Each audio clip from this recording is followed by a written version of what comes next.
Hello, আসসালামু আলাইকুম guys, কেমন আছেন সবাই? আশা করি সবাই ভালো আছেন। আমরা এখন ওমানের একটা রাস্তায় হাঁটতেছি। আসলে এখন রাত 2:26 বাজে। তো কি করার, দিনের বেলা কাজ নেই। এখানকার অধিকাংশ মানুষই বেকার। কেউ 3 মাস, 4 মাস, 5 মাস, 6 মাস আসছে কিন্তু কোনো কাজ পায় না। তো কী করার, দিনের বেলা ঘুমোয় আর রাত্রেবেলা সব বাইরে হাঁটাহাঁটি খেলাধুলা করে। এই যে আমার সাথে একটা ভাই আছে, ওরও ওরও কাজ নেই, অনেক দিন বসে আছে। তো শুনবো আজকে যে ওনার এখনকার বর্তমান কি পরিস্থিতি। ঠিক আছে ভাই, আপনার নাম? আমার নাম মোহাম্মদ মুশকাত হোসেন। মুশকাত হোসেন। আপনি কি করেন? আমি একজন টেইলার।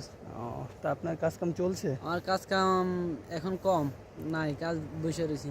বসে রয়েছেন? হ্যাঁ, তো চলতে খুব কষ্ট হচ্ছে? চলতে কষ্ট বলতে ফোন মানে চালাইতেছে আর কি। হজন আমি খানা খসার টাকা উঠতে কষ্ট হয়ে যায় আর কি। ও, যেগুলো আগে কামাইছি এগুলো বয়ে বয়ে খাই আর কি। ও, তো ওমানের আসলে বর্তমান পরিস্থিতিটা কেমন আপনি বলবেন ও একটু? মানে পরিস্থিতি আসলে ভালো নাই। ও মানে পরিস্থিতি অনেক ভালো নাই, পরিস্থিতি খারাপ খারাপ চলতেছে। এই যে জায়গাতে আগে লোক আসলে 5 জন, এই জায়গাতে হয়ে গেছে 15 জন। আইয়া আপনার বিষয় রেস্টুরেন্টে রেস্টুরেন্টে কাজ কাম না পাইলে টেলারে শিখে টেলারে ঢুকে যায়। আগে 5 জন করতো, অন্তর আরেকজন বাড়তে আর 10-12 জন নিয়ে গেছে। এদের কাজ কামের সংকট হয়ে গেছে। তাহলে বর্তমানে এখন ওমানের পরিস্থিতিটা খুবই ভয়াবহ, তাই তো? হ্যাঁ, ও মানে পরিস্থিতি অনেক ভয়াবহ চলতেছে আর কি। আচ্ছা। যেহেতু আগে প্রথম আইসি ফার্স্ট শরীরে কাম করতাম, এখন একটা করে কাজ করতাম, 2-5-6 দিন বসে দিয়েছি।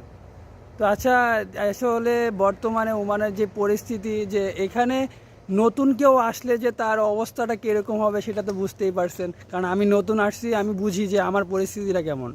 ঠিক আছে, আমি 2 মাস বসে আছি।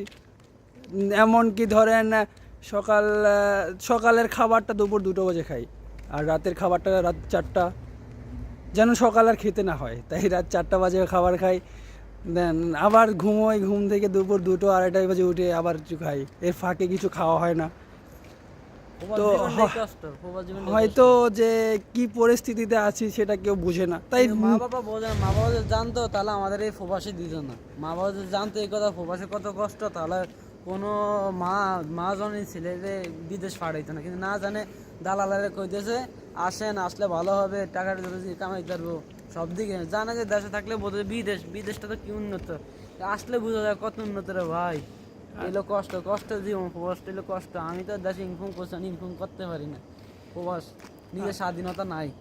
আসলে বর্তমানে বাইরের আরব কান্ট্রিগুলোর যে অবস্থা, তা আমরা দেশে থেকে হয়তো অনেকে বুঝি না।